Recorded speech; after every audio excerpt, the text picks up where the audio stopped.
Mhm. Okay.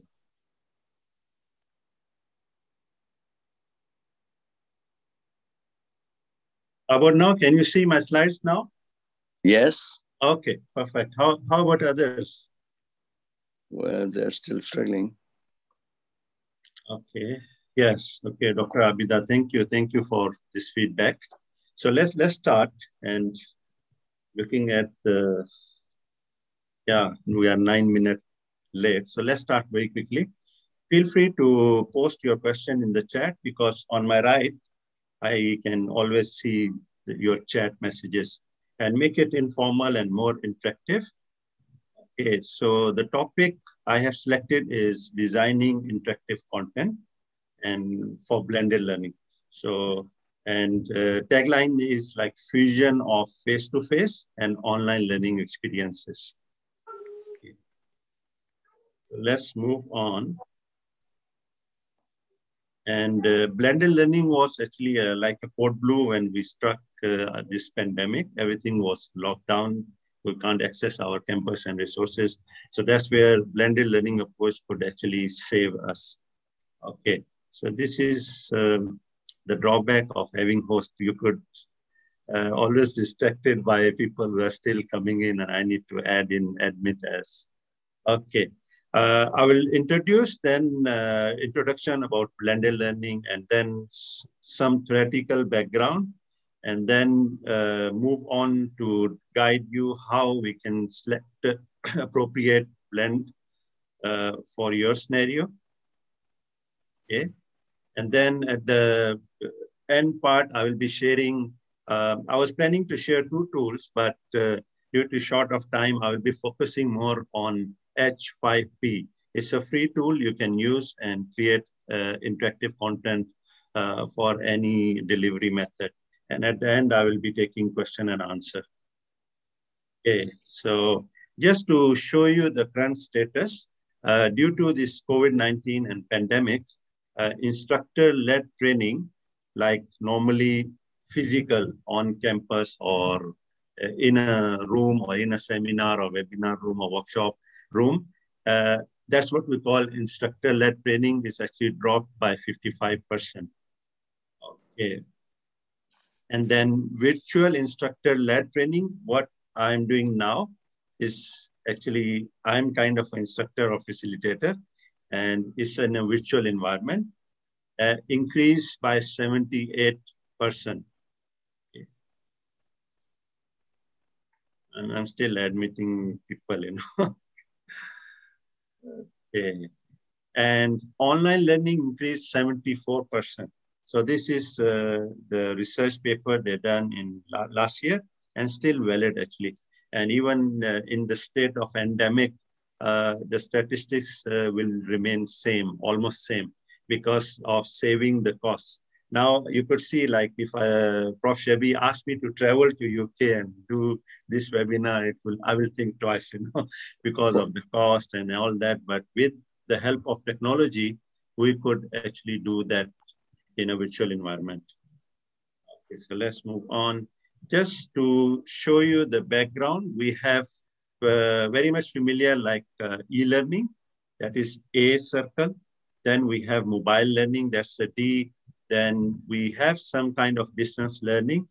The C part here is without technology, like by post or, like the older age, we have like open universities where they can send the curriculum or tasks by post, and students can actually submit their assignment by post. So without technology, we could use that.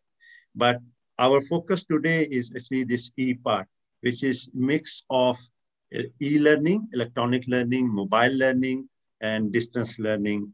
And technology is going to play a major part in designing this mode of delivery. Yes, let's move on. This is a zone of proximal development. So why I'm going to show here, whenever you're going to design tasks or activities, make sure there must be some kind of challenge, and it should not be very high level of challenge, and it will move on to anxiety. So And if his challenge is very low, a learner will get bored, okay? And we need to make sure that somewhere in this white zone, the level of difficulty of our task, then the learning will be fun and the learner will learn more. Another framework I would like to share is Laura Conversational Framework, where she mentioned that we need to create an environment where teacher or facilitator may have some knowledge or concepts, and learner need to learn those concepts. And it could be face-to-face, or it could be through a learning environment. And there is all these lines are showing the interaction between learner to learner, learner to teacher, and learner to content. Okay, and sometimes learner can interact with learning environment. Okay, and then discussion and collaboration could be conducted in this virtual environment or in a learning environment. So learning design, when you are doing designing the learning experiences, make sure you don't forget learner, don't forget the content and the learning environment. That will assist us in designing the learning experiences. Thanks, Prof. Shabi, for that comment in the chat. Okay, I'm still learning, okay. Another framework I would like to share is most of the time when this is actually given by Prof. Rozhan, and he always, whenever he's submitted to conferences and all that, they will convert it into technology because this word is not in dictionary. The word will make it like red line. It's technogogy. So what it consists of, we have technology, we have content, we have pedagogy and learner. So mixture of all that, convergence of all this is called as technogogy. We have pedagogy, like endogogy, cybergogy, and this is technogogy. So if we take care of this pedagogy, technology, content, and learner or learning style, then we could design better our learning activities and content. Okay, Bloom's taxonomy, everybody is very familiar, very popular. So I'm just converting what I did, Bloom's taxonomy, different levels into different tools. So for example, remembering, we can use word cloud, Google Doc, crossword puzzle. In Moodle, we can use even Twitter. A tweet can be a remembering, right? Palette wall, Facebook post, and same goes up to creating, where we could even use beyond is animated video creating tool. We can use Zoom in creating, like, I'm sure this session is recorded. So this is also a creating level, and all this discussion would be recorded by using Zoom. And there are several other tools which we could use at different levels. So let's move on to define what is blended learning. Simply, it's a mixture of different forms of education or training for single purpose. So if we want to achieve one object or one purpose, we can use mix of, and this blend could be face-to-face or virtual classroom or standalone e-learning course or short course, or it could be blend of media. Like on this slide, I have text, I have graphics, I have my video, you could see, and my voice. So this is a nice blend of multimedia, right? Then blend of different strategies. We can have informational, behavioral, cognitive, or constructive. You can merge all these pedagogies or strategies and can be considered as a blended learning, right? So blended learning is a formal education program in which a student learns at least in part through delivery of content and instruction via digital and online media, okay, with some element of student control. So that's where the benefit of blended learning is, that we are giving a certain control to learner. Okay, like learner can learn whenever learner is free, can adjust the pace okay, because of asynchronous activities in your blended learning, right? Everyone's very much familiar now, right? Synchronous and asynchronous activities. So you can blend this. And it all depends, I will be showing in later slide, how you could blend the percentage of synchronous, online, and face-to-face activities. So based on your infrastructure and resources. Let's move on and see. Yeah, so this is what the term coined in remote blended learning, right? So here, what they are doing, they are addressing the synchronous instruction and asynchronous tasks or work or assignment, and make sure that there is a collaborative experience between learner, peers, and instructor or facilitators. And there are a lot of tools which actually assist us to be very adaptive when it comes to learning itself or learning experiences. So far, everything okay? Feel free to ask any question in the chat.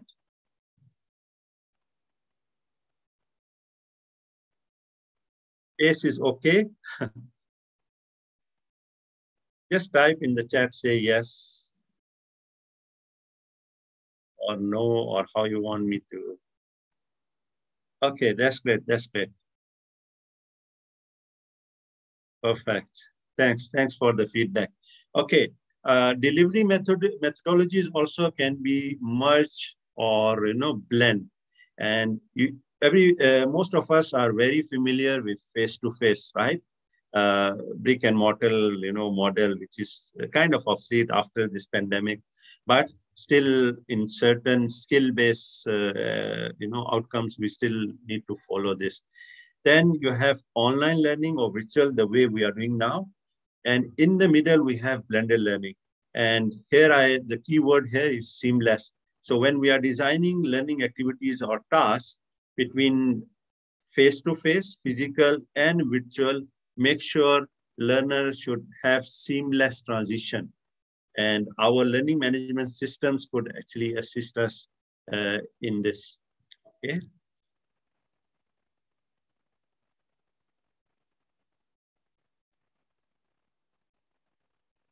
I'm just looking at time because there is a start time here. If you don't mind, just give me a minute. I grab some water and dates, and I will be back, okay? Just give me a minute. Meanwhile, you can chat and ask your questions, and if anyone knows, can actually comment in the chat. Okay, just give me a minute.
Okay, I'm back. Yeah, thanks for the wishes and all that. May Allah accept all our good deeds. And yeah, I could see that some of you are using Google Classroom. Yeah.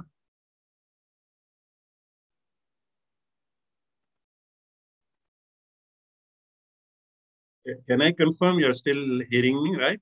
And can see the slides, right? Yes, loud and clear. Okay, perfect.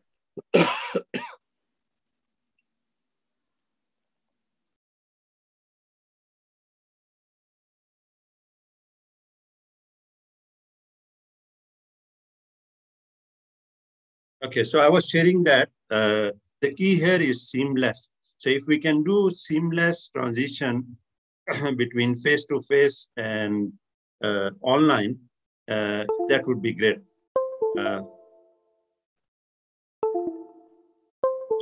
May I know what you're seeing now in the chat maybe, or you can unmute and say.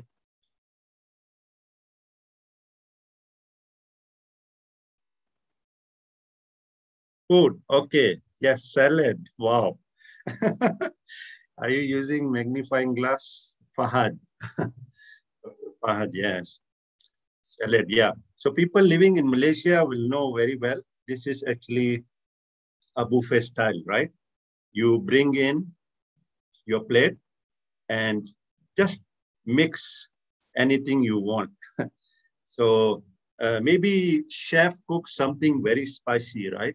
But with the blend of different dishes, on top is some like, non-healthy, food like all frying, like seafood and chicken and all that. So you can mix the whole concept of what I want to share. Same goes with education.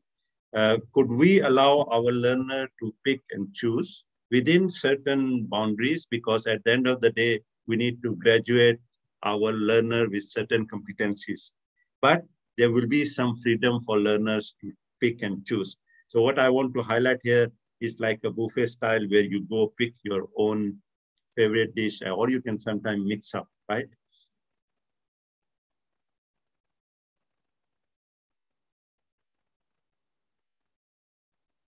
Okay, planning framework. When you are planning blended learning, make sure categories of learning need to be listed down, then share some examples of your how you conduct the sessions previously.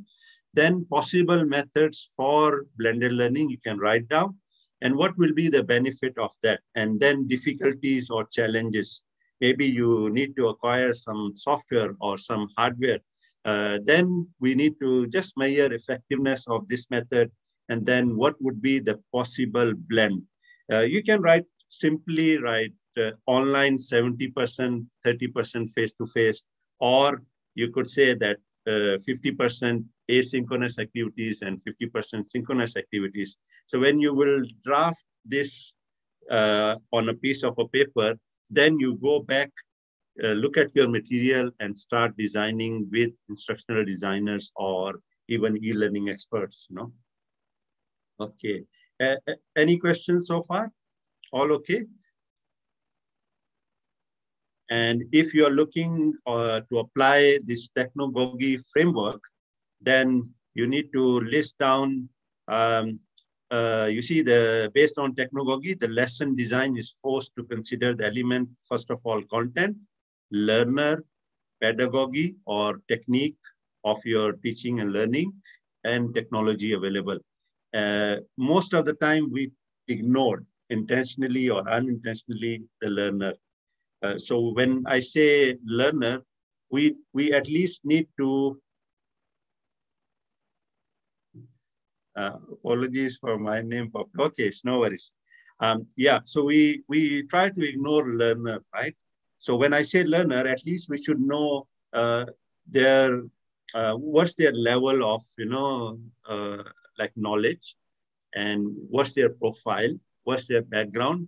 Like during lockdown in Malaysia, we need to get each and every learner profile, like where they are living. Do they have a high-speed bandwidth internet connection? Do they have their own notebook or PC? If more than 90% said yes, then only we can move on to introducing to online learning and online assessments and things like that. So this table will help us to, this is pre-designed, pre-development documents which we need to fill. Okay, so let's move on and share some of other, yeah. If you look at the title, Building and Flying the Plane, is it possible? Plane is flying and we are building, the plane. Impossible, right? So we should not be doing this to education also. This refers back to lockdown or pandemic state when universities were not ready, or even our own faculty were, faculty staff were not ready. So what we were doing, we were delivering and we were designing also. So the challenges were like live learning experiences, like the way now I started, but it crashes, my Zoom crashes and I have to restart. Then the virtual world, we are not familiarized. I'm just looking at a piece of screen, like, and camera light is on, and sometimes I look right where I have a second monitor and chat is there, right? So we are not used to this virtual world. Video and screen fatigue. That's why last time I used to conduct sessions like 4 hours, or I have longest session I have conducted for one day, with breaks and all that, and with a lot of physical activities, right? But online, I have to cut down because of these challenges. Uh, Less is more, right? So always not to load, try to summarize, try to give guidance and instructions, and let learner learn on their own. Okay. Yes, we need to ask this question to ourselves, whether learning will stick like longer in long-term memory or not. So if yes, how? So the other thing, very important, most of us will digitize, but I would recommend you to digitalize. Don't just digitize. Digitize mean like just converting our notes into online format, and we think that learning will take place. I don't think so.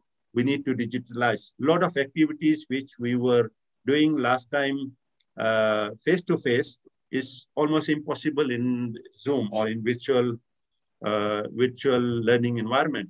So we need to digitalize. We need to convert the process of learning into digital form, not digitizing the content and things. Learning will take place. Okay.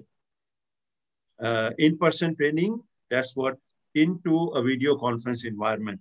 If I have to conduct this session, my first session would be grab a piece of recycled papers, and I will ask all my participants to, I may share a YouTube video how to make paper planes. And that would be like ice breaking session.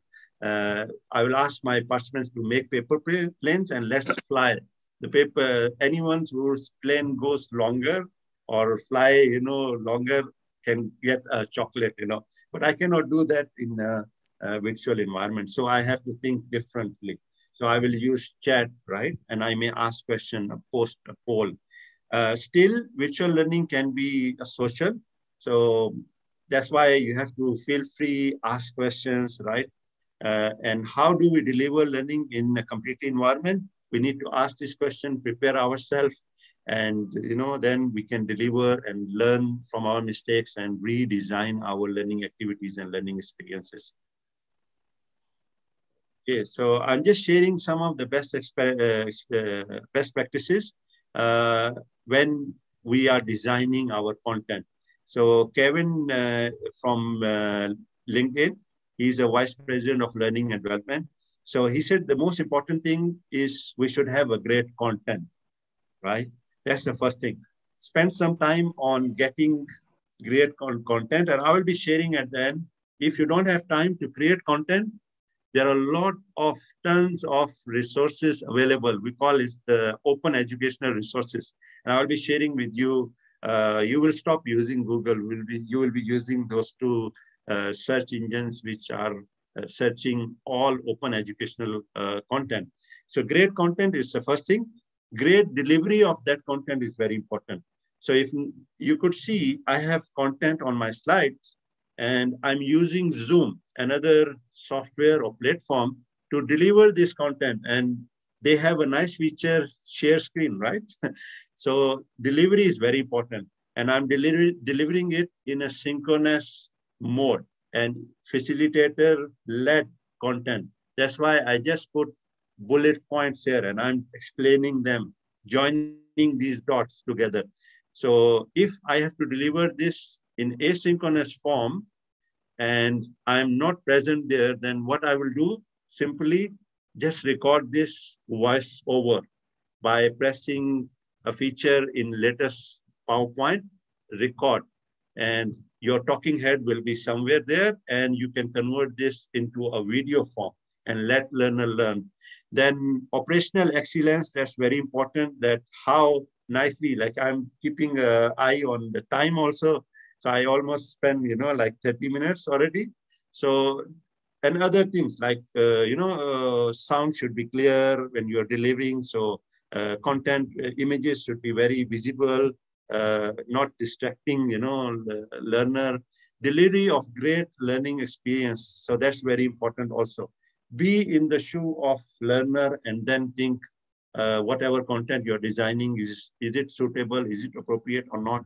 Yes. And rigorous vetting process is a key success to any project or any task or any content. So in our institution, International Medical University, we have to vet each and every content before uploading on our learning management system.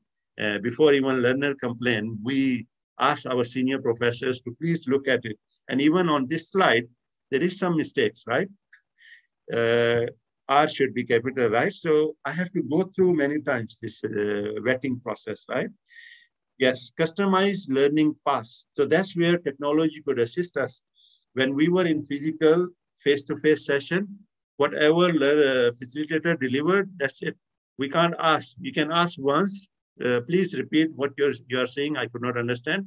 But second time, the facilitator will get upset from you because he or she has to deliver within limited time and meeting certain outcomes of that session. But with the help of technology, we can rewind, we can revise, we can, you remember in previous slides, I was talking about learner profile. So if learner is not up to the level of this learning outcome, you can refer back to the previous topic and learner can learn on their own. So this is what we call as branching scenarios. So with the help of technology, even using simple PowerPoint, we can create branching. Ask 2 or 3 questions at the start. And if all of the questions answers correctly, you can jump. Skip first 10 slides, which are actually for introduction, and jump to the following slides. Hope is clear, all right?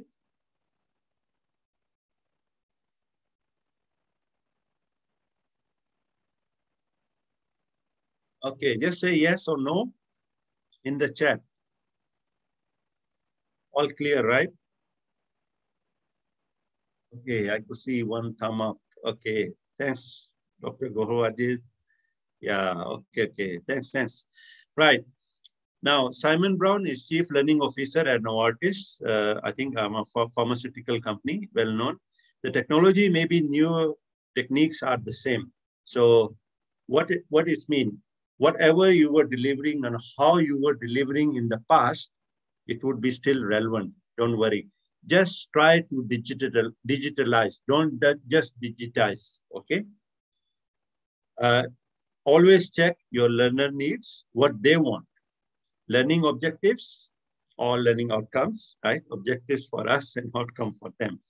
Chunk the content. Chunking could be based on duration or based on the content itself.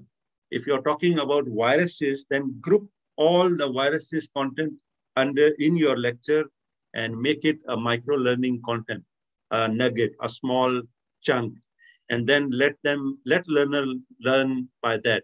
Or chunking could be rearranging the content. If it's in a flow, in a process, so arrange accordingly. That would help learner very easily.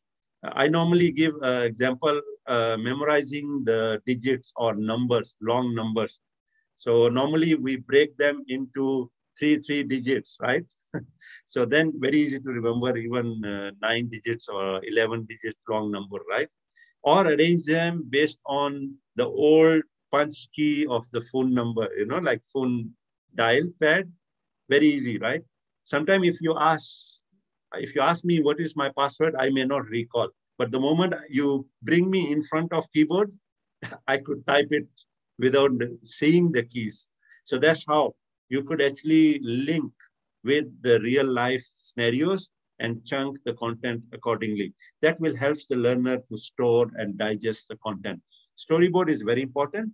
So Storyboard is kind of plan, scale, more advanced level of lesson planning, You go in, add in few more column on the right of your lesson plan, where you add in tools. You could even add in time, and that will help like where on which step you are going to use which tool and what type of content. And the last stage would be development. So all these are key elements for any content design. Okay, and we can use Addis model. This Addis is, I will go, show you in detail what Addis mean. And then we need to do constructive alignment, where we try to align outcomes, objective, content, and assessment, and make sure it's achieving and complementing each other. Then learning will be fun, or learning experience will be great. Okay. Yeah, so poor design will lead to poor delivery, and that will create gaps when it comes to knowledge or competencies, and even leads to poor engagement with participants.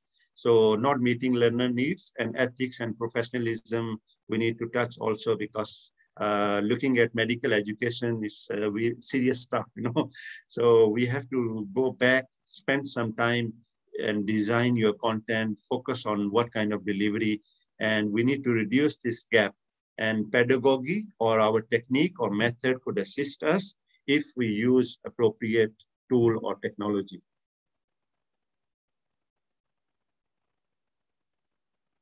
Okay, so let's move on to, so to summarize whatever in previous slides, a lot of experts shares best practices.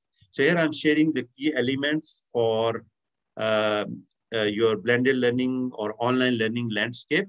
First of all, need to check the readiness of your learner, your staff, your infrastructure, your institution. Are they ready or not? A simple test, a simple questionnaire there, if you Google, you can get like for how many years you're using PowerPoint, do you have internet or not? Do you have a personal PC or not? Simple questions, and that will assist us in planning your online learning or blended learning experiences. You need to have learning management system. Without learning management system, it's very hard to track, very hard to share and capture their learning experiences and assessment. Then the third element is content. And I think I spend a lot of time on content. Content is very important. And in later part also, I will share some of the models which would assist us. Then your learner, don't forget learner, always involve learner. Yes, of course, Prof. Shavi, yes, you know better. You are the expert in ethics and professionalism, yeah. Then learner, and don't forget our poor faculty, poor staff. Sometimes management decide to use certain tool without conducting a training session for faculty. So faculty will be struggling with the tool rather than doing facilitation. They will be struggling with the tool, and that would be not nice. So always take care of your learner, make sure they are ready, they are address their needs and faculty. And the last thing is very important, management should be on board. Management should initiate. And I would, one good thing out of COVID, being a e-learning or IT guy, I always struggle last time. Whenever we submit any proposal or project, our finance, our management, senior management, even vice chancellor or chancellors will ask, what is ROI? Very difficult to defend at that time, because we could not actually show the data, right? But during COVID, the same people, same management, same finance, actually pushing us, being in e-learning department or IT, please go ahead and do this online, or implement all these projects, right? So this is where management is very important, and they should back all our initiatives. And just to go back from where it's emerged, our online education. So it's a bit outdated, but still relevant. If you look at like 2000, at that era, we have open educational resources, we have open universities and distance universities or distance learning. And 2008, if I'm not mistaken, Khan Academy started. The whole idea of Khan Academy was Salman Khan, his niece wants to learn or nephew wants to learn some mathematical problems. So what he did, he tried to record, capture with the camera and upload those videos on a website. And suddenly he noticed the thousands of people are viewing his videos. And from that concept, he actually rolled out Khan Academy. And from there, it leads to flipped classroom. And that's where blended learning comes in. If I'm looking at on top here, right? Yeah, here. And then we have blended learning and online program management. And at the bottom, we have like open educational resources, and that gives the birth of MOOCs, massive open online courses, Udacity, Coursera, and all that, and nanotechnology, nano degrees, micro credentials, and corporate training from open and distance learning or education comes in. And that's where hybrid open and distance courses are now. So this is where we start from where and how we are blending all these different delivery methods and finding a suitable or more adaptive method for learners. Okay, I think you know these cases, right? What you could see in this image, maybe you can put in the chat. And how many of you have this kind of material with you? I do have a book with the CD, right? Anyone have this experience, this kind of, yeah, okay, possibly you have, right?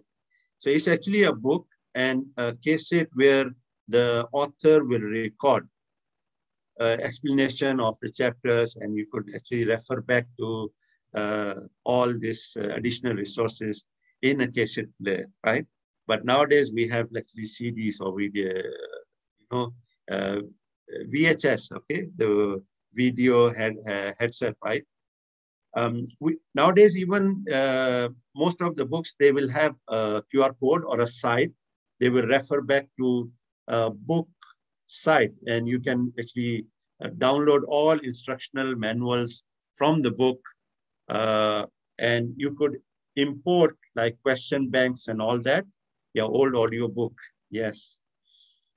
Okay, so this is another media which we were having in the past. And University of Phoenix, just to give you some background, like 1976, they started distance learning, and nowadays they have like more than 200 plus learning location and online presence, and they are doing a lot of online courses. Right, audio video conferences, and this is the old version of Zoom, okay? Nowadays we have Zoom, Google Classroom, and there are a lot more platforms which actually provide a seamless experience of audio, video conferencing or remote virtual instructor-led training.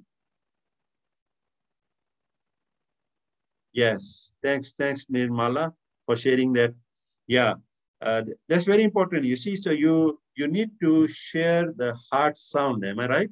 So that's where your book, your text on a paper cannot actually deliver that. So that's a nice blend where you put a cassette, record all the different heartbeats or heart sounds, and then you could hear and you could refer back to the content on the book. That's great. That's great. Yeah. But same thing you can do now on web or on your learning management system. Okay, so I'm going to share Gagny's 9 events of instruction, very helpful model when you are designing your content, whether it's for physical or for online or for blended learning. So if you look at here, content, presentation, you have introduction. So in your introduction, try to gain attention. So if you recall why I was sharing with you the statistics, to gain attention, okay? That was the whole purpose. Like, so sometimes you can gain attention by sharing a joke, you know. Sometimes you gain attention by giving a current advancement in a COVID-19 virus, you know, like different variants are there. So you could share that. So make sure that it's relevant to your, make it contextualized, right? Then state learning, yes. Yeah. Anything? It's my mistake. Okay. Right. So the second thing, make sure you list down your outcomes very clearly. There are many ways. Some of us even can do a podcast to share your learning outcomes for your session. Okay. Then recall prior knowledge. You can do many ways by asking pre-test or by conducting a poll. Okay. Then present core content. Yes, always tell a story relevant to start a discussion. Yes. So yes, the story, those who are very good in storytelling, they don't need much technology. I can guarantee you. You need just a mic and that's it. So you could, and I have experienced some of our professors in international medical universities. I have nothing to do with that topic, but I just help or assist that prof to design content and some of the poll, like we use poll everywhere and Kahoot. So he wants me to assist his session. I was paying attention and I learned a lot about viruses and all this infection, SARS and all that, because the way he tell and the way he links. So storytelling is a skill now, is must, right? Yeah, present core content. That's very important with explanation, examples, and simulation also. So I'll be sharing some examples later on, how we could simulate with simple tool or technology. Provide learning guidance, very important, what they need to learn, what they're supposed to learn, and guide them by breaking up into small groups and asking them, or using mnemonics actually could help also. Provide learning activities, check their understanding, and assessment is very important, and sharing some scenarios where they can apply this knowledge, whatever they learn. And that would be the last step in Gagne's 9 events of instruction. Yes, so this is Addis model, which I shared earlier also. So you start with analysis, like on the right side here, analyze the situation, analyze your learner, analyze what you want to deliver. Then you start designing storyboard and know your gap, instructional design principles, and all that will come at design stage. Then only you start developing. Some of us will go find a tool and start developing, and you will reach to the dead end, or the content will be not appropriate. So start with analysis, then design, get a piece of paper. You don't need to be a good graphic designer. You just sketch out, okay, I need to do this. And sometimes, make some boxes and just rough and translate that, whatever you have in your design, into development stage using different tools, right? And then implement stage, where you always get a feedback by evaluating, like giving some assessment and all that. So this is the Addis model. You can merge different models. You can find an appropriate blend of these models, right? Yes, this is very important when it comes to engagement, trifecta, where make sure there must be something for learner-to-learner engagement in your content, okay? And there must be something for learner to interact with content. And then learner to content and learner to instructor. So if we could align this, that would be a great learning experience for all of us, right? And I have actually done this learner to learner when I was in a break, and I could see a few of you already started communicating, So that's great, that's good, right? Yes, technology enhanced learning, just sharing some examples like digital teaching and learning, use of technology to optimize teaching and learning experience, then technology enhanced classrooms. So you need environment also with where teachers or facilitator can use this. In our institution, we have already hybrid or high flex rooms where they are equipped with high definition cameras, and that can track, movement of facilitator wherever he or she is moving. They will zoom in. Then we have a digital board, whiteboard. So whatever you are sketching, whatever you are writing on those touch screens, digital touch screens, is actually transmitted to the remote learners. So this is where we need to have this kind of technology enhanced classrooms or spaces. Then we have learning with technology. Learner learn through application of ICT. So make sure that we have that. Then flexible pedagogy. So this is very important also. And that would lead to our hybrid technology. So these slides actually I borrowed from Prof. Saiful Bahari. You know, some of you may already seen these slides, right? Okay, so wherever I got good content, I no need to recreate. Okay, no need to reinvent wheel. You reutilize. Okay. Yes. So here he is actually sharing the model where student is focused. Then our program learning outcomes, then you go down to course learning outcomes. So how you align, you know, constructive alignment, and they make sure that in your course learning outcomes, you break down into different domains like cognitive, affective, and psychomotor domains, and then start with a clear picture.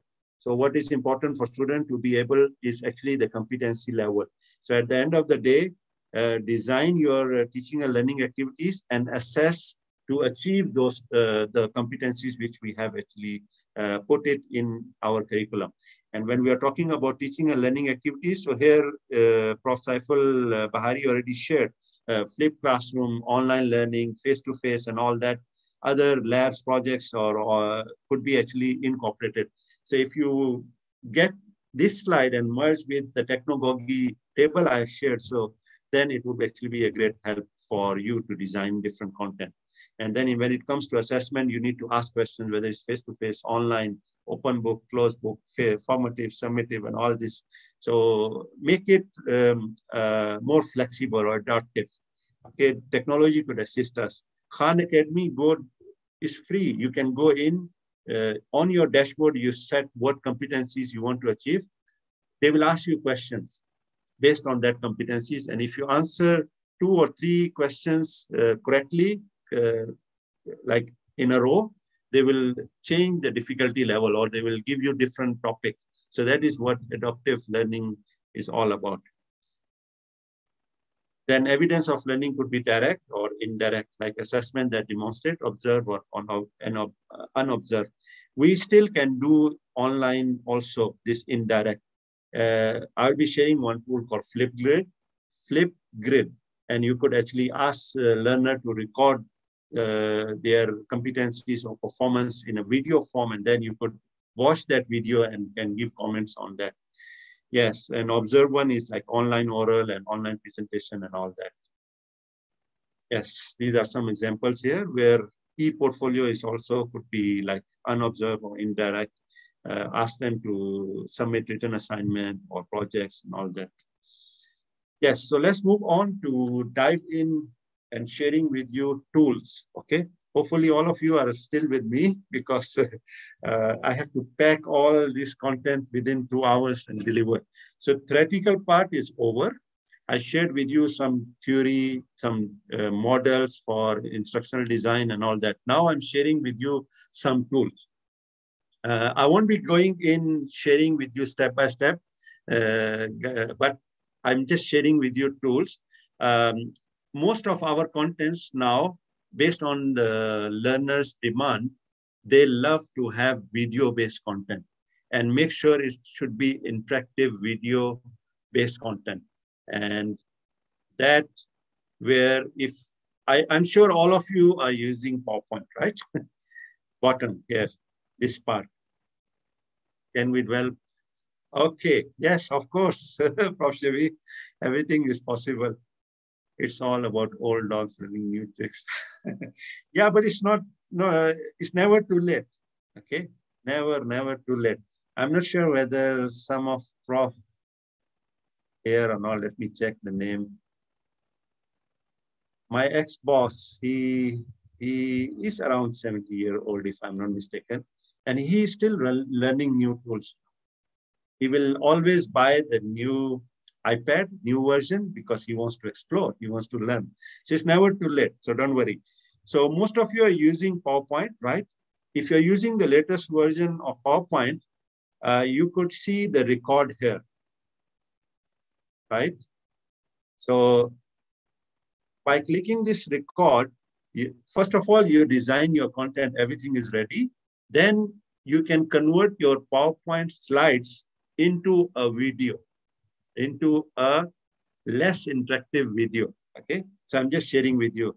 If you could not see record in your PowerPoint slide, then you could see maybe here record. Or some of you, if you're using old version of PowerPoint, click on slideshow, and there you could find a record. So once you're done with your voiceover and your talking head, and just let me share, I think some of you already aware of, you can have a blank slide in your PowerPoint, and then I need to take the pen, and you can start sketching anything you want. So that's how you could make it more nice or more interesting, you know, right? So this I'm sharing PowerPoint. You can convert your slides into voiceover with this annotation. Make a PowerPoint slide blank, and you could start, if you are using some chemical formulas, you could actually write like that, okay? And if you have a digital sketch pad, it would be very nice. I'm not good in writing. That's why you could see I'm using a mouse and a piece of paper underneath it to, I'm just adding some of our participants just joining now. Okay, the other tool which I'm going to share is free from TechSmith, is called Capture. If you Google, you could just download it and it will allow you to screen capture. So you can record anything you want in a video form. Clear? Any questions on these tools or anything before I move to next tool? All clear?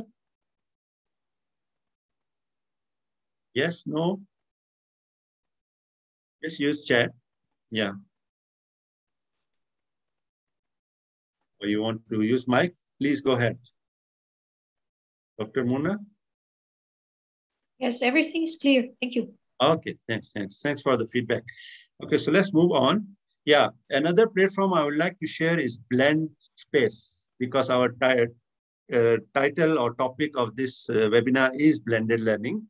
So Blend Space will assist you drag and drop, and it gives you access to a lot of open educational resources. You can drag and drop YouTube videos. You can drag and drop a lot of other resources which are free to use. Blend Space, then, which will be the focus of today, I will dive into H5P. H5P stands for HTML5 package. Is the size of video captured by capture. It's unlimited, you know, it depends on your storage. And the capture I use, it actually gives me free storage. I could not recall the name of that storage. So once you capture, they will ask you to upload on a cloud. So I'm using for more than 2 years, still the storage is okay. Because you can even download your videos. Right? So hope it's answered your question. Right, so H5P is HTML5 package and it's free. It works very well with, oh, how many of you noticed, what is this logo? Anyone? This is a scholar cap, right? Graduating cap. Anyone? Oh yes, Prof. Chevy, wow, that's great, it's Moodle. Great. Yes, it works very well with Moodle, but don't worry, if you don't have Moodle, you can still use H5P. And I'm going to show you and demonstrate very quickly as I have left about 50 minutes. So let's move on. Okay. Yeah, so this is my page where I could create content. And those who want to try while I'm showing, you feel free. Just, I'm not sure whether you will see me or not, because I always prefer to have 2 monitors. Because if you are using 1 monitor, then you won't be seeing what I'm showing while doing your stuff. But it's very easy. I will demonstrate now. And I got message from Prof. Shibi that recording will be available on SIVU site. So you can watch the recording later on Very, very easy. And let's move on, and I share with you.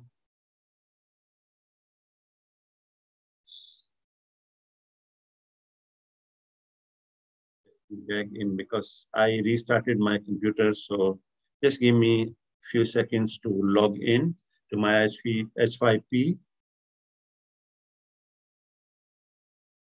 You can create an account with any Gmail or any email. Sorry, I'm not promoting here Google. Okay.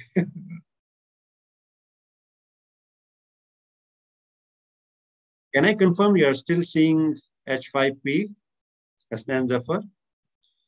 Assalamu alaikum, Dr. Sadaf. I just saw your message. Okay, that's great. And this is how I logged into my account. And lately they have upgraded different formats of content. So I'll be focusing on showing you interactive video. Okay, so if you see here, this is my dashboard. I can click that.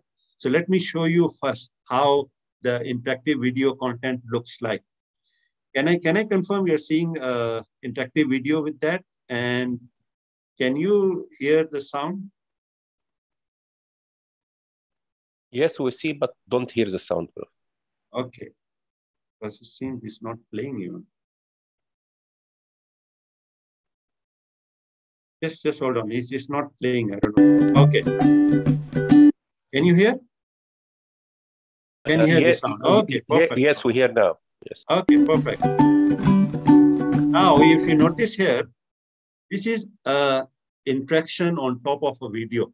You can use any video. You are not going to violate any copyrights because we are not modifying the video. So if you have a very good YouTube video and you want to use in your, to meet your own outcome or your objective, use H5P, grab that video and add in a layer, interaction layer. And here they are actually sharing ingredients, okay? And once you are done, you close and you notice video was paused, okay? You see? So there is a multi-choice question or quiz. So while we are doing this engagement or interaction, video will be paused at the back. Is this blueberry or strawberry? Simple questions, right? Strawberry, you can continue. But if you're using learning management system, whatever you are doing assessment here, your learning management system can capture. So at the end of the day, you could get whole cohort or whole session or whole class, how they perform. Okay, so while you're doing this interaction, you could continue.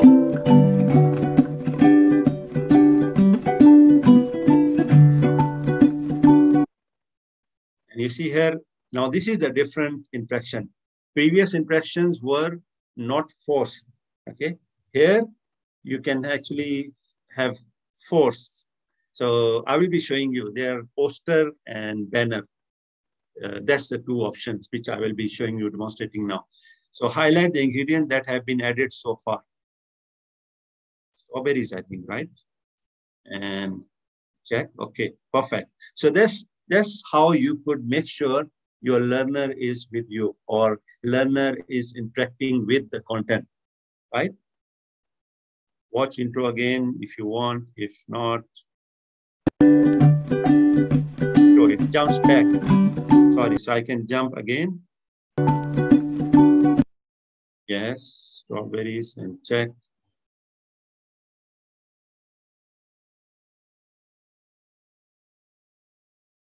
I don't know why. There must be option where I should jump. Anyway, I can jump this. You see, this is a different interaction where it's fill in the blanks. So you can have multiple options. Anyone can answer? Oh, yes, I missed the blueberries. Okay. Yeah, strawberries are? Anyone would like to answer? Just type in the chat and I will copy for you.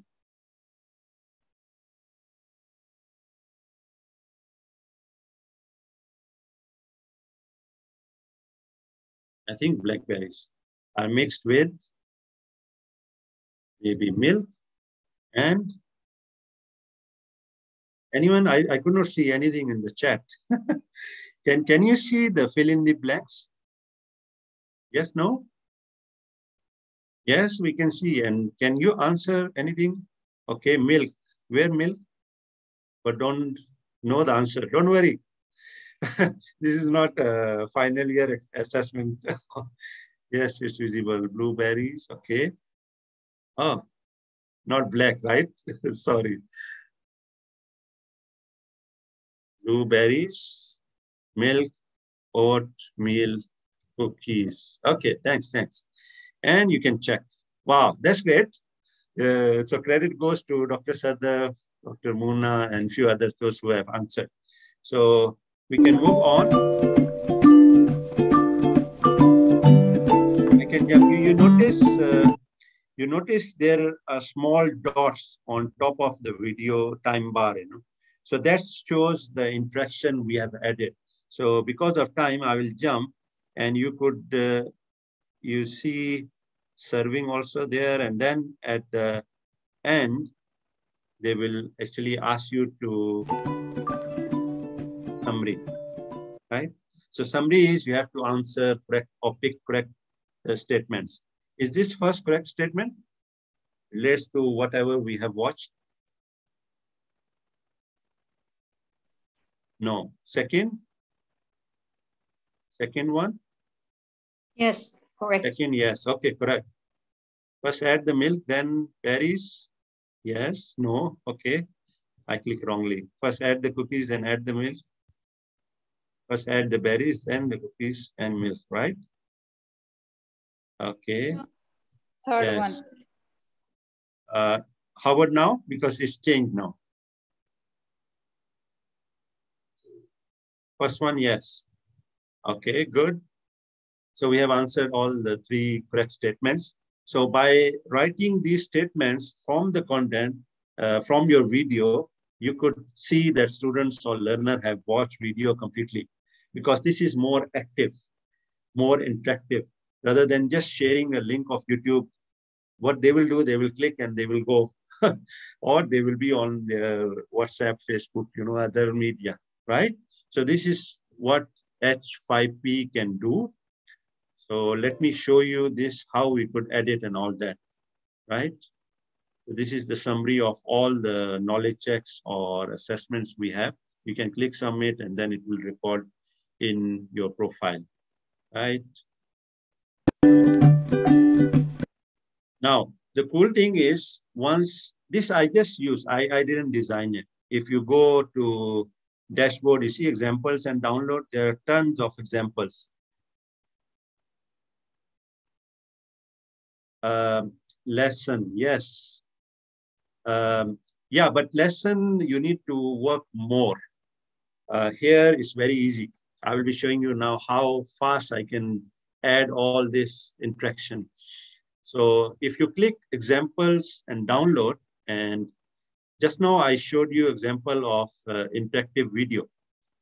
It seems my internet is also a bit slow. I don't know. It should load fast. Anyway, so the first one, just now the example I showed was interactive video. You can have a course presentation. You can have a branching scenario.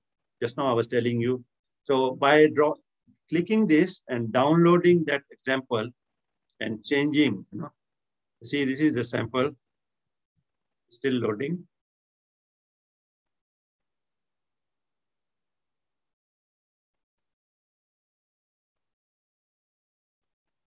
Yeah, so this is how you could download by clicking reuse, okay? And it could be even converted to XAPI. This is more technical, but let me show you another example, because sometimes some examples are not allowed to be, download. Okay, so just now I used the interactive video and downloaded on my dashboard. So let me show you there and how, oops, sorry. Click logging again. And if you see, once you download a content from the examples and download, next to it is edit. So click edit, let the editor load your content. Now, here they are showing you the video. you can actually add another video from YouTube.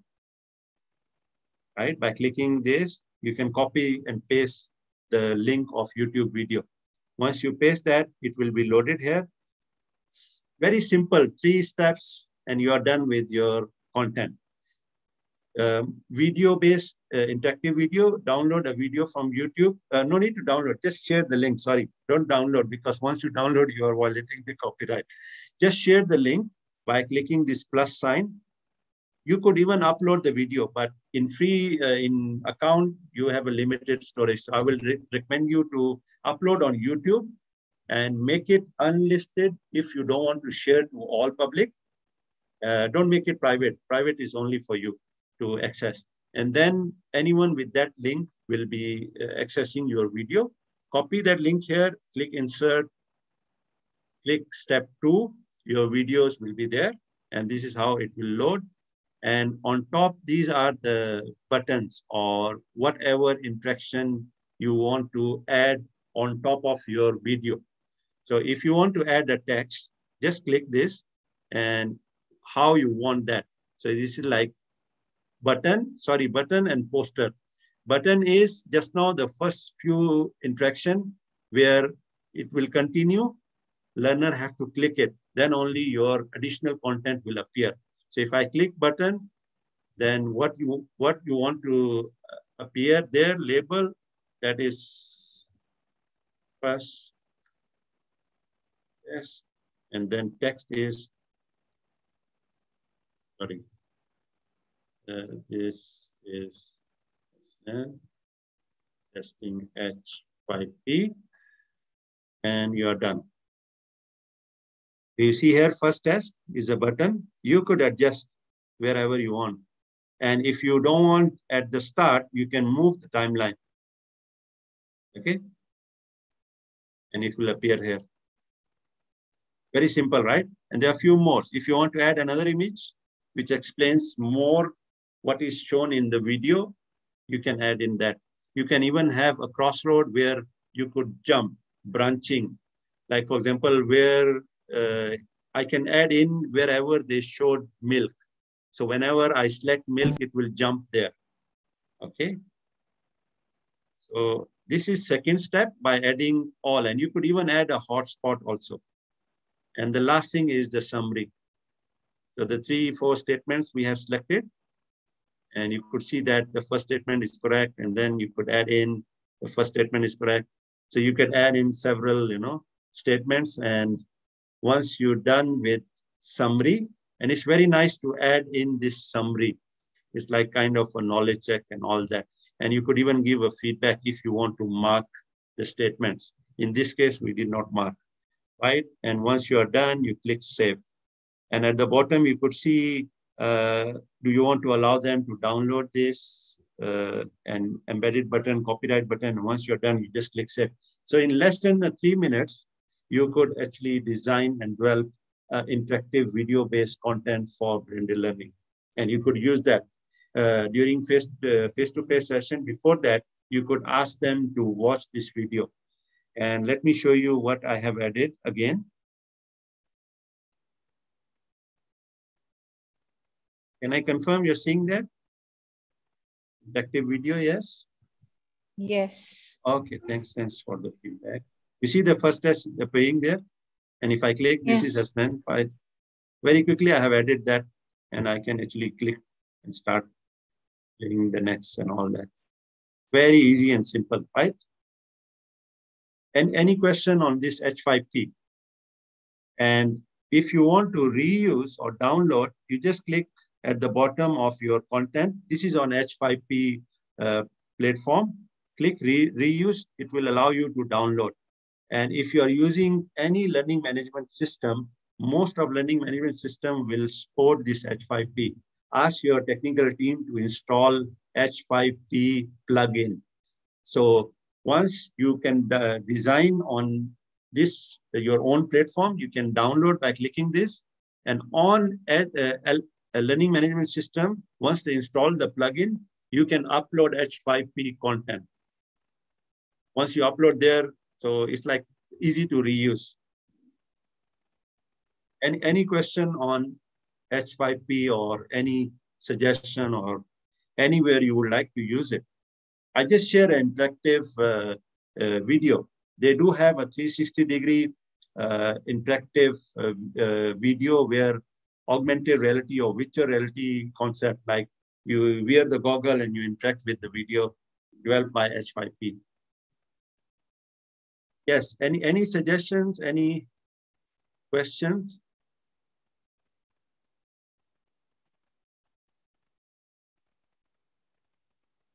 How we can combine it to Moodle plugin? Yeah, just ask your IT guy or the administrator of Moodle. It won't take more than 15 minutes to install the plugin. So once you install the plugin, so I think those who are using Moodle, when you click Add Activity and Resources, you will find an icon of H5P under those activities, you know, like assignment, there will be H5P. So once you click that, you could actually upload that. If you want detailed workshop step by step, just contact me and then I can actually create a free version of Moodle, a course, and then I can show you step by step. Okay, it's possible, very easy. Or you can use this platform, like the one I'm using is free. And you could click embed, copy this code here, iframe. Okay. Copy this iframe and let me paste in your chat. I think it's not full. So you can copy this iframe and paste it into your blog or your website or your Google Classroom. So you can still access this interactive content. I'm just sharing, but it's not complete, you know.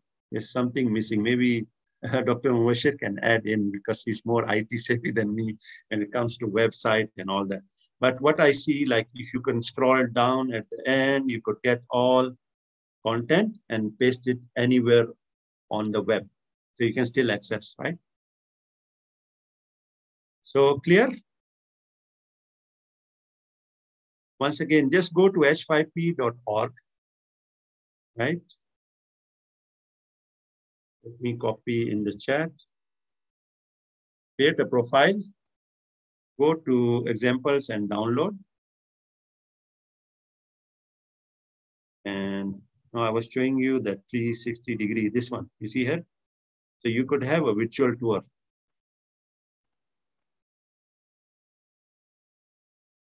Still loading in. It's quite nice. 360-degree cameras are now very cheap. 500 ringgit, or I think $100. You know, you can get a 360-degree angle camera. You placed it in the middle of your lab and let the lab process recorded in 360-degree. I'm sorry, it seems like it's a bit slow, my internet. I don't know why. Maybe children's downstairs watching some, you know, drama or movies. Okay, so it's loading, but you can actually go to this H5P org website, and there are a lot of examples. And you see here, they say reuse. So when you say, you click, yeah, it's now loaded. You can download this and edit it. You notice here, this is a very old Asian place, you know, and I don't know, something went wrong. It's actually a 360-degree. So I can rotate right, left, up, down, anywhere I want. And then they have added interaction, like what is this place? And then, oh, they have added a video on top of. So you could do a lot of fun stuff and a lot of interactive content using H5P free software. Okay.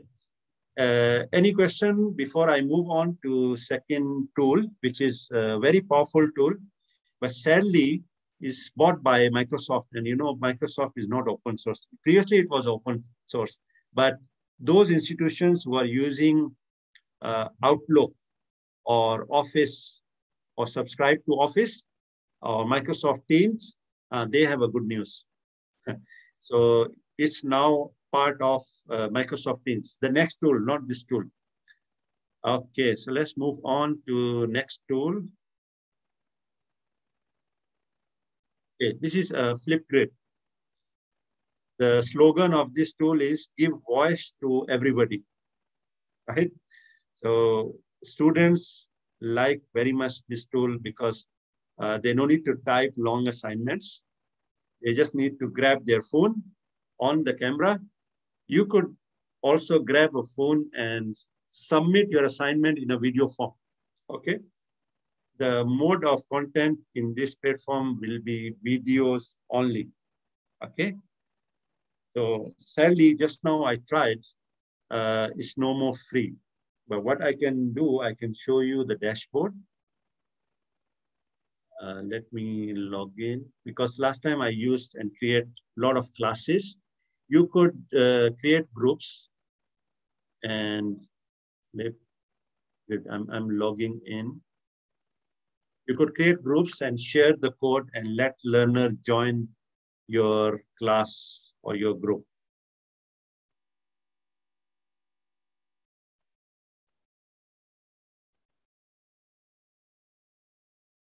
Let me bring in, yeah, this word message will appear because they push you to go for school. I use my personal Gmail. So that's why I say if I go to profile, you could see I have created 5 groups before, like MHP in last year. So I have utilized last time, and last time was free to access. Sorry for this sound. Yeah. So you can enter a join code, you see here, example, or share a QR code, and you could join that class or group. Okay. All these are video based, and I can actually on a camera and record my message or my task to students, and they can reply. And we are using intensively Flipgrid, even like clinical based tasks or bedside teachings. We are using even Flipgrid. Students or surgeons can upload recording of a procedure and ask them to give feedback. Very powerful tool when it comes to reflective learning or reflective feedback, because it's a video based, okay? And very, very easy. By pressing one button, if you scan a QR code, you are already in the class, in a group. You can watch a video of your instructor, what they ask you to do. Grab your phone, open camera, record your video, record your procedure, upload to group. And the cool thing is all peers can see if you want to, and they can give feedback also. So peer rating, peer evaluation, all can be done in Flipgrid. Yes, any question on this tool? Try explore that. Those who are using Microsoft Teams, just embed as a plugin in your team. When you create a Microsoft team as a group or team, you can add in like the way we have assignment and all that.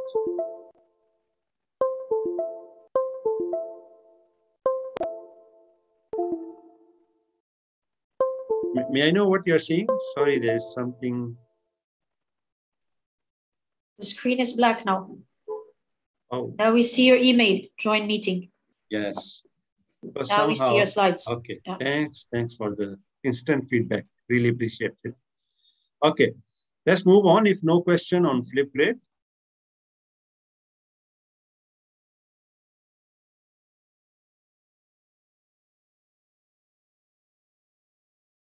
It's not moving.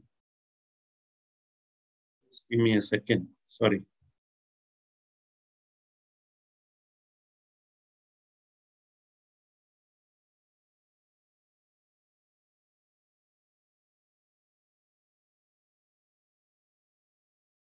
Maybe I start again. Just give me a minute. You see, I have annotated, so they're asking me keep that annotation. I think discard. Just give me a second to restart my presentation again. Feel free to ask questions or share where you will be using all these tools which I have shared with you. Okay, so let's start again. Start setting and just watch this video, Want to get started with Flipgrid? I forget to, can you see that? And can you hear the sound? Yes, we can. Okay. Yes, yes. Simple, and we're here to support you. First, create a group. Just name it and add your students to it. Type in your domain name, that's everything after the @ symbol in your email, or connect your Google Classroom. Select Create Group, and step 1 is done. To make it even easier to get discussions started, there's a default introductions topic in every group. Topics are the prompts that learners respond to. Invite your students to participate by sharing your group. Simply select Share and copy the link. You can share the link anywhere, like email, Microsoft Teams, or Google Classroom. You can even share the group as a QR code for learners to scan. That's all it takes to get started on Flipgrid. Now, just wait for the discussions to take off. In the meantime, explore all of our Flipgrid tools, like our ready-to-use topics or the Flipgrid camera, to help you spark great discussions. You've got this.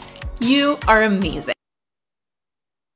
And we're so honored you're using Flipgrid to empower every voice.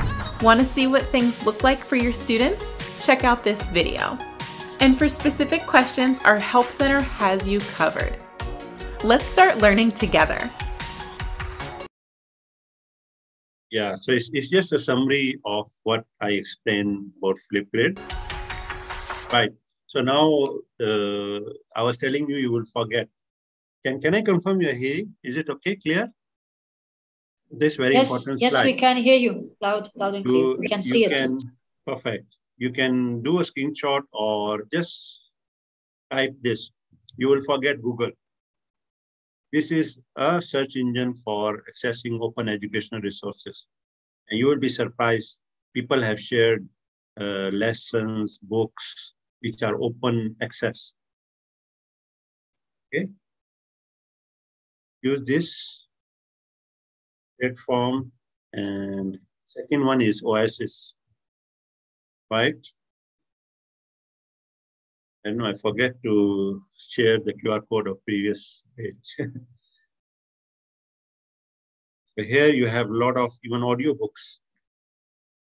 And you see this was I think 6 months ago. Last year I have copied screenshot. So now this number would be even more. Okay. Now this animated images I have used from PowerPoint. So those who are using PowerPoint, the only drawback, I cannot change, you see. Here, I can rotate, see. Here I can rotate in a non-slideshow mode. But when I'm in a slideshow mode, I could not rotate. How I could get this? Click Insert, Pictures, Online Pictures, and 3D somewhere there. I have missed that. Sorry. Insert. That's the drawback if you don't use. You see here 3D models and stock, and you could search that, and you get medicine. You see here, anatomy, chemistry. Wow, they have added a lot. So you can click that. So insert. See a few more. The only drawback when you click insert in a slideshow mode, you could not rotate. I wish they could do that. I duplicated. So what I would suggest, you can copy paste in a different angle and show your learner how it looks like. So this is all in your PowerPoint, right? So let me share a few more places where you could get all these free tools. This is a 3D model platform. If those who are interested in called Sketchfab, those who are interested in using 3D models, yeah, they do allow you to rotate in the web, or if you're using Unity, you could design mixed reality or augmented reality, virtual reality content using, and there are a lot of models which are free. If you go search IMU, International Medical University, we have a channel. We do create 6 different models which free to download. And a lot of other universities have shared. but there are a lot of good, interactive, high quality 3D models where you need to pay, like very high quality heart, different organs. You can zoom in and it will not deteriorate. So try explore this Sketchfab and use them in your content design. Yeah, this is the QR code. Yes, another interactive scenario-based content. You can go to lecturio.com. All COVID-related scenario-based clinical scenarios, and very, very interactive. Because of time, I could not actually show you. You could even test your own skills, and they have different levels, basic, intermediate, or advanced level. And all our final year students, we have given them these links and asked them to practice. So they very nicely designed and free to use, to pay, right? So this is where a simulation, remember in previous slides, I was mentioning about simulation.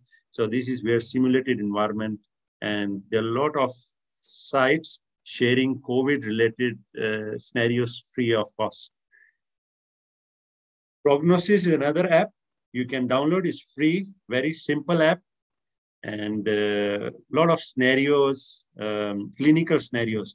So when those who are practicing clinicians, whenever they are free, they can actually go scroll, download different cases, and they keep on adding new cases.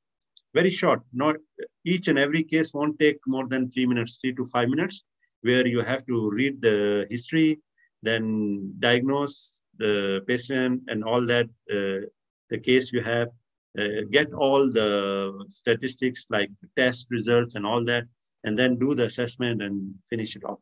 And then they will link back to if you want to know further about that case. Very powerful and very helpful to practice. More animated or cartoonish, but still relevant knowledge-wise. From that app, we have developed our own virtual medical clinic at International Medical University. And there are different clinics here, and we keep on adding new clinics. And just now I shared you the 3D model site. So we have incorporated in our virtual medical clinic cases, those 3D models, and it's very helpful. Okay, let me move and show you one case which is free to access.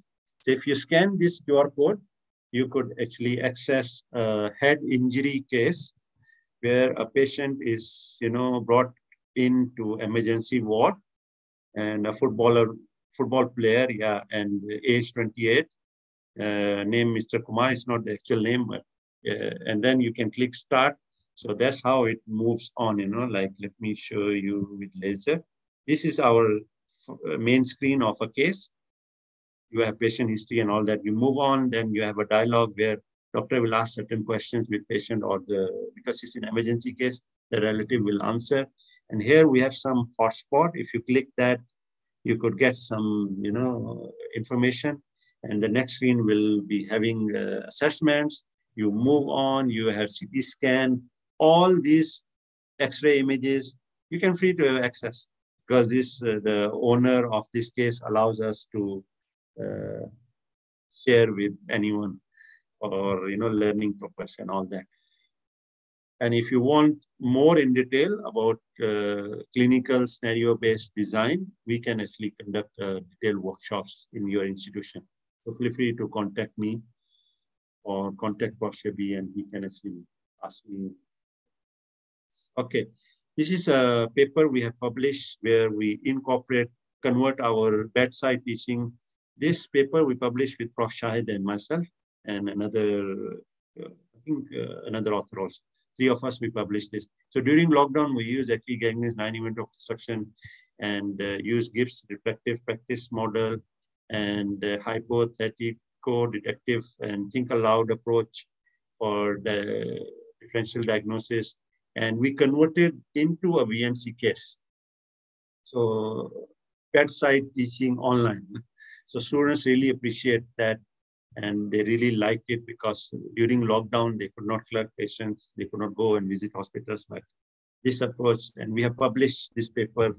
If you Google bedside teaching or B-side, you see, best. Prof. Shahid Hassan or Hassan Zafar, you could actually get the link of full paper. Okay, so let's move on. I'm almost ending my slides or content. Just sharing some tips for us. Role of teacher is changed. Now, no more teacher, more facilitator. We need to learn how to manage dynamic grouping. And now, even Microsoft Teams now randomly assign groups, right? So we need to learn how to switch, how to go manage these groups. And we should be an intervener whenever there is a need. Let's do self-directed learning or directed self-learning, okay? And be a specialist of something, right? Then we need to change our mindset when it comes to content, need to be upgraded, changed, skills need to be learned, new skills, right? Nowadays, they are talking about metaverse, you know? That's where virtual augmented reality merge together. And we need to learn all these new technology and tools, right? And need to change our mindset. But don't worry about this innovation and advancement because technology can never replace us. But a facilitator or teacher who knows technology will replace us faster than the technology. So we need to learn. There's no other way, okay? Now, discovering the correct blend, we may have offline and online mode. These are too extreme. So you need to adjust the way we are fine-tuning our radio stations in old radio, you know, with the knob and the smaller knob, fine-tune. So if your institution have Wi-Fi, having internet facility, go for online, or even your learner. Between asynchronous and synchronous, you could fall it maybe most of your activities asynchronous, 10%, 90% asynchronous, only 10% synchronous because you can't afford. You are still okay because you are addressing your learner's need or you're managing the resources provided by your institution. How about text only and with multimedia? Just now I was sharing with you, you could have like talking head, you could insert 360-degree video. Even my machining laptop was, or maybe the internet, because children are back, you know, from school and they may be accessing, you know. So you need to adjust based on your resources, how high you are going with media. Then is it structured or open, teacher-centric versus student-centric, on campus or off campus, guided or self-paced, or more personalized learning with branching scenarios and all that. This is a very nice guide developed by University Malaysia Pahang, their IT department or e-learning, where they have actually list down based on the bandwidth. So if you have below 1.5 megabits per second, what kind of application you should be using and what kind of approaches you should be using and what kind of actions. So very nice checklist. And if you notice, if you have more than 2.5 megabits per second, then you use Zoom and Google Meet, go live, synchronous, and like conduct virtual conferences and do more interactive sessions. So based on your bandwidth allocation or bandwidth availability. So each and every institution, I think, should have a checklist like this based on their own resources, and that would be a great help for faculty to pick. Okay. Yes, pedagogy is driver. So technology is just accelerator. So don't let technology lead us, right? Technology is just an enabler. And your passion is a gas to drive this van, right? E-learning will work only for those who know how to make it work. Technology is innocent, so don't blame the tool, okay? This is a quote borrowed from Prof. Rozhan Idrus. He's the one who quoted this. Okay, blended and flipped learning. I have actually written a chapter with my colleagues. So you scan this code, you could get this book in a digital form, where we have shared how we could use flipped learning for large classes. This was before COVID, but nowadays we can actually apply the same technique even in a virtual environment. Okay, so I'm sharing another MOOC, which is developed by IMU, International Medical University, and Galway University in Glasgow. and it's on travel medicine. Quite surprisingly, we did this before COVID, and during COVID, high in demand. It's free to access. You can scan this QR code, and if they ask you code, this is a code. This is a freebies I'm giving, you know. So if you are in physical session, I normally give chocolates, candies, you know. But in a digital form, I'm giving you this, like the OER search sites and this MOOC. You can go scan this QR code and you can access all the material. If I'm not mistaken, there are 6 modules, right? And you can actually enroll, and within 2 weeks, you can complete that and get the cert.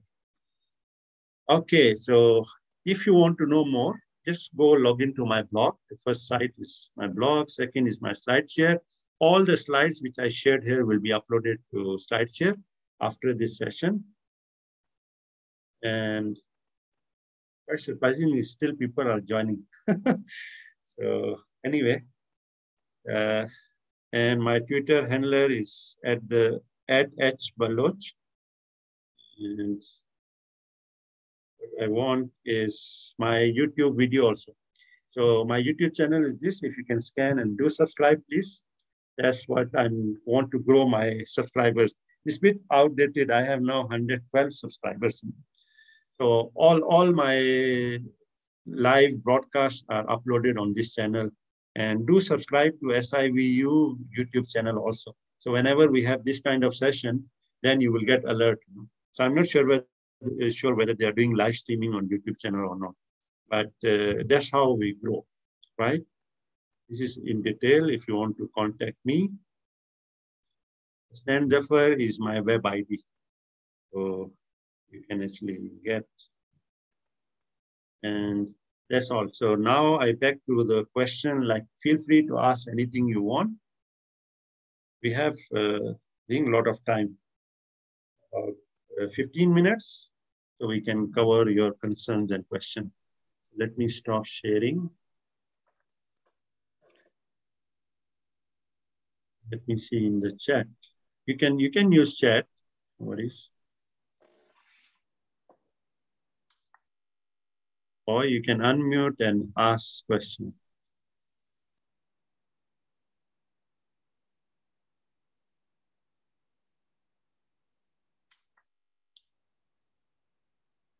Well, this is Dr. Shabir Asnan.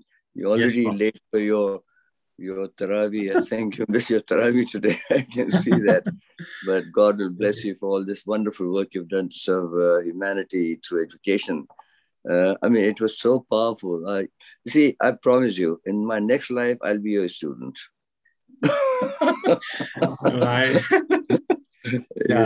As I told you, it's not too late.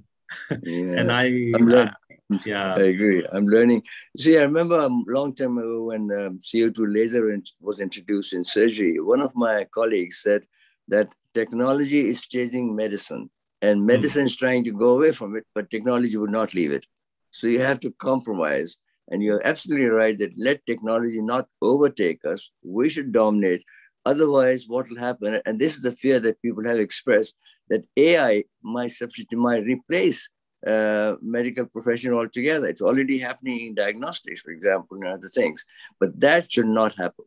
And that is where I think the question I mentioned earlier on, the ethics should be given a special status, because for every little thing that you say, medicine and ethics must be combined together. Otherwise, what will happen is that when the machines take over, thank God they're not recreating or procreating. If they start doing it, then that will be the end of the world. But that will not happen. I think when it comes to that, man will destroy the machines and create a new world. Agreed. And just yesterday, I have visited Institute Jantung Negara. That is like heart center in Kuala Lumpur. And I visited their laboratory. I was shocked. I have watched the video where they have taken the sample of blood from different departments through the tube that coming in, and they everything is robotic. The robot will take that sample, and the machines were like assembly line, and the blood sample is moving from different machines based on QR code scanner on that tube, that what kind of test they need to perform. And I was amazed, like how fast tool and technology is going to replace.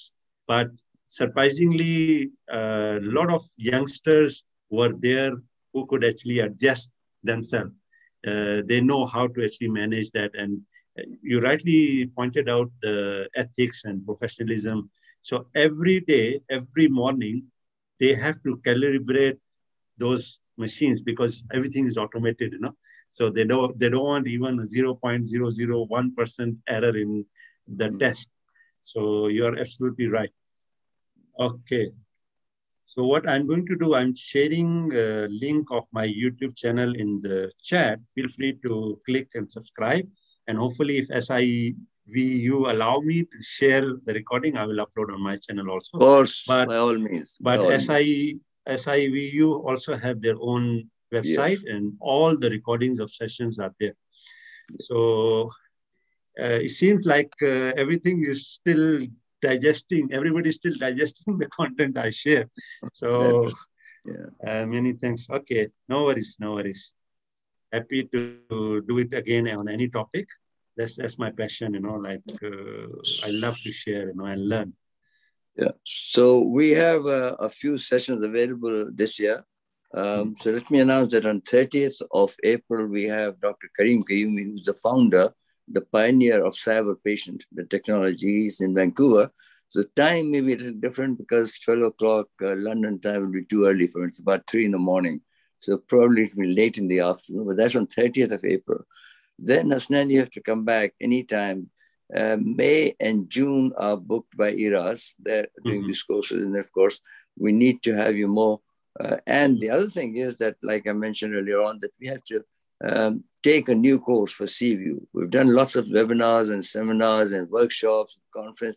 We have to go to a different platform. And I'm thinking already, and I've discussed with Mubashir and Shahid also, that we should follow or develop our own direction, design our own format to develop something like Khan's Academy in clinical and sciences and medical education. We have an LMS system that Mubashir has kindly developed, so that's available. So we can have MOOCs as well as short courses. Already 5 courses are in the pipeline. Dr. Fahim Nanjani, who's a consultant emergency physician at St. George's, he's almost completed 5 or 6 courses in acute medicine. Ahsan Zaidi, who's a famous surgeon at Epsom and St. Heliers, he's developed, I think he's already sent slides to Moshe, 6 or 7 top-class lectures and slides. He's doing it. And then, of course, we have friends from IRAS. Suchita is doing some, and I think Farzana and Nirmala will also do. So we're looking for more people to come forward. So if you have about 10 to 15 courses, MOOCs, Rita has already volunteered from Iran and Mariam. So we need your guidance and support, and hopefully we'll take a different niche and go to the higher horizons. Sure, Prof. My pleasure. And last thing I would like to share, I forget just now, anyone who wants the basics about e-learning, we have, we call as micro-credential course. So if you're interested, you don't need to travel, it's remotely online. Just, I think it's 500 ringgit. And you can earn 1 credit hour. But if you want to continue or if you can transfer, so this is for basic level. So anyone interested, I have shared in the chat. Sorry, Prof, I use your platform to publicize. No, you're welcome. No, you're welcome. You're welcome. It's for a good cause, anything. Yeah. Thanks, everybody. Any other thing, Prof? Well, thank you so much. You've been phenomenal as always. You've done so much in the past as well. You conducted a moderator and I run this. So we'll have you back next time at your convenience, at your command, whenever it's convenient. Most grateful to all the participants who have attended this session. It was phenomenal. I mean, I've been doing for the last 3 years. This was one of the best, and I'm sure it'll go to the top. If we have the grading and scoring, we'll get 10 out of 10 plus 2 extra marks. Thank you for the feedback. With those words, I thank you all, and God bless. See you soon. Bye-bye. Bye.